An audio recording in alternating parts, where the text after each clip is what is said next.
혹시 지금 내 삶이 제자리 걸음인 것 같아 답답하신가요? 도대체 성공한 사람들, 부자들은 어떻게 저런 위치에 갈 수 있는지 궁금하셨죠? 지진이 나기 전에 동물들이 먼저 움직이고 바닷물이 빠지는 전조 증상이 있는 거 아시죠? 부의 세계도 똑같습니다. 인생 역전이라는 거대한 지각 변동이 일어나기 직전 우리 삶에는 반드시 특이한 현상이 나타납니다. 오늘 제가 말씀드린 내용은 단순히 열심히 살라 이런 뻔한 조언이 아닙니다. 비록 흙수저로 태어났지만 자수성가에서 성공한 부자들의 공통점, 특히 부자가 되기 직전의 공통적인 패턴을 말씀드리려고 합니다. 철저하게 비밀에 붙여졌던 흙수저 부자들의 성공 패턴 5가지. 만약 지금 여러분의 일상에서 이 중 2가지 이상이 나타나고 있다면 축하드립니다. 당신은 지금 부의 고속도로 진입로에 서 있는 겁니다. 대체 그 신호가 무엇인지, 어떻게 그 기회를 내 걸로 꽉 붙잡을 수 있는지 지금 바로 공개합니다. 첫 번째, 운에 대한 관점이 완전히 뒤바뀝니다. 보통 사람들은 그 사람은 운이 좋아서 잘 됐지라고 말하면서 자기 위안을 삼습니다. 하지만 부자가 될 사람은 좀 다르게 말합니다. 운이 올 때까지 실력으로 버텼다라고요. 즉, 운을 받아들일 준비가 되었다는 말입니다. 여러분, 운이라는 건 하늘에서 그냥 탁 떨어지는 번개가 아니에요. 수많은 파도 중에서 내가 올라탈 수 있는 파도를 고르는 일이죠. 만약 여러분이 파도를 탈 수 있는 서핑 실력이 없다면 아무리 좋은 파도가 와도 그건 기회가 아니라 재앙입니다. 그냥 물만 먹고 끝나는 거예요. 지금 여러분이 하는 공부, 독서, 지루한 반복 작업들, 이게 다 소용없어 보이죠? 아닙니다. 이건 운이라는 귀한 손님이 왔을 때 문을 열어줄 열쇠를 깎는 과정입니다. 준비가 안 된 사람들은 운이 와도 그게 운인지조차도 모릅니다. 왜 갑자기 바빠지지? 하고 투덜대면서 기회를 발로 뻥 차버리죠. 실력을 먼저 만드세요. 운은 그 실력의 멱살을 잡고 당신을 성공으로 끌고 올라갈 거예요.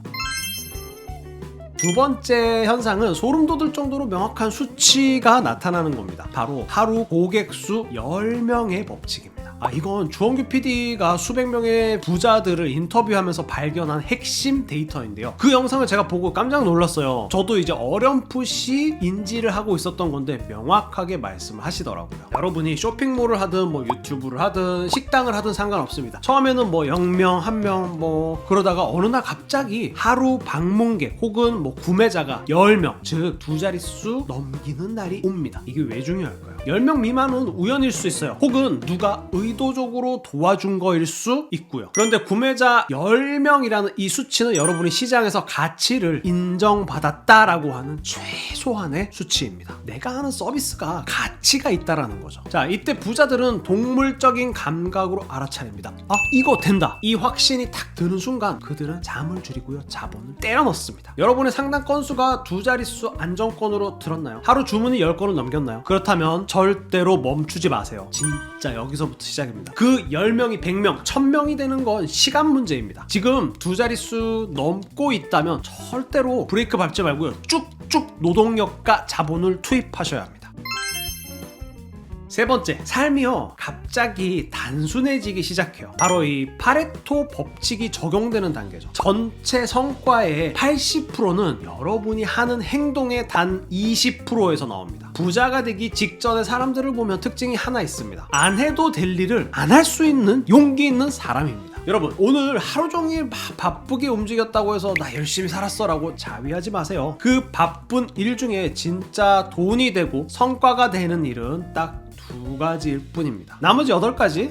즉 남의 부탁을 들어주는 거, 의미 없이 단톡방 확인하는 거, 보여주기식 서류 작업하는 거, 이런 것들에 에너지를 쏟으면 정작 중요한 이 20%를 할 힘이 없어요. 성공하는 사람들은 이 핵심 20%를 찾아냅니다. 그리고 거기에 모든 화력을 집중하죠. 이게 바로 선택과 집중입니다. 말은 정말 쉽죠. 그런데요, 뭐가 중요한지 모르는 사람이 더 많아요. 이건 내가 그 일을 하고 있기 때문인데요. 이건 꺼비 형이 만든 원이론 말씀을 드려야 이해가 될 것 같아서 좀 짤막하게 설명을 드릴게요. 축구를 예로 들어볼게요. 경기장 안에서 뛰고 있는 선수는 경기 전체를 보기가 힘들어요. 근데 경기장 밖에 있는 감독은 축구 경기를 전체적으로 볼 수 있죠. 내가 그 일을 열심히 하고 있을 때는 잘 보이지 않던 문제들이요, 한 발 물러나서 보면 보인다라고 하는 이론입니다. 어떤 일이 중요한지 판단이 안 될 때는 제3자의 도움을 받는 것도 좋습니다. 믿을 만한 사람에게 부탁을 해보세요. 아니면 정말 돈을 좀 들여가지고 컨설팅을 받는 것도 방법이고요. 자, 그렇게 우리는 중요한 일을 선택을 해야 합니다. 선택을 한다는 거 반대로 버리는 거죠. 버리는 거. 어떤 일을 하기로 했다면 분명히 안 해야 되는 일이 생길 거예요. 그걸 과감하게 그리고 용기 있게 버릴 수 있어야 합니다. 지금 여러분이 하시는 모든 일들을 한번 쭉 보세요. 그리고 무엇을 버려야 될지 냉정하게 고민해 보세요.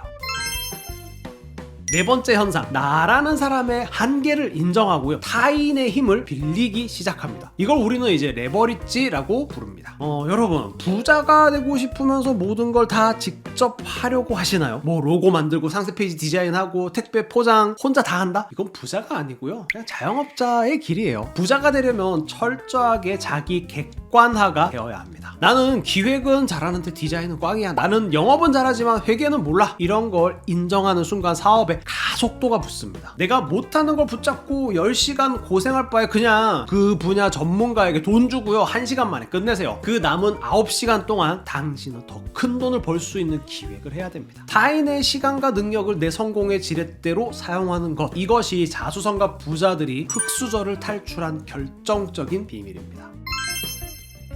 마지막 5번째, 마음가짐 이야기입니다. 어쩌면 가장 중요할 수 있는 내용이니까 끝까지 집중해주세요. 자, 뭔가를 이끌어간다는 건 매우 큰 에너지가 필요합니다. 여러분은 이런 에너지가 있으세요? 한번 생각을 해보세요. 지금까지 살면서 내가 가장 에너지를 쓴 감정이 무엇인지. 아마 화내고 분노하는 감정이었을 거예요. 자, 바로 그 감정을 이용해야 하는데요, 경영의 신이라고 불리는 일본의 간다 마사노리가 강조한 분노의 원동력입니다. 성공한 사람들은 다 착하고 막 고상할 것 같죠. 천만에요. 그들의 시작점에는 대부분 강렬한 결핍, 분노가 있었습니다. 나를 무시하던 그 사람의 눈빛, 부모님 수술비 앞에서 무너졌던 무력감, 매달 카드값에 허덕이는 비참한 현실, 이 가난에 대한 분노가 그들을 침대에서 일으켜 세운 겁니다. 막연한 긍정주의는 위험합니다. 오히려 절대 이렇게는 안 산다는 처절한 분노가 당신을 끝까지 달리게 하는 연료가 됩니다. 지금 마음이 막 화나고 답답하신가요? 그 에너지를 엄한 곳에 풀지 마세요. 그 에너지를 그대로 사업과 자기 개발에 쏟아부으세요. 그 분노가 창조적인 에너지로 싹 바뀌는 순간 당신의 자산 그래프는 수직 상승하기 시작할 겁니다. 자, 오늘 부자가 되기 직전에 나타나는 5가지 현상을 짚어봤습니다. 운을 담을 실력, 그리고 2자릿수의 지표, 파레토의 법칙, 그리고 레버리지, 그리고 분노의 힘까지. 여러분, 성공은 아무에게나 찾아오지 않습니다. 준비가 되어 있는 사람, 그리고 기회를 포착하는 사람에게만 허락되죠. 여러분에게 5가지의 현상 중 어떤 게 나타나고 있는지 댓글로 좀 적어주세요. 오늘 제가 말씀드린 신호 중 단 하나라도 내 삶에 나타나게 하겠다라는 마음으로 딱 한 걸음만 더 나가보세요. 꺼비 형이 항상 응원하겠습니다. 감사합니다.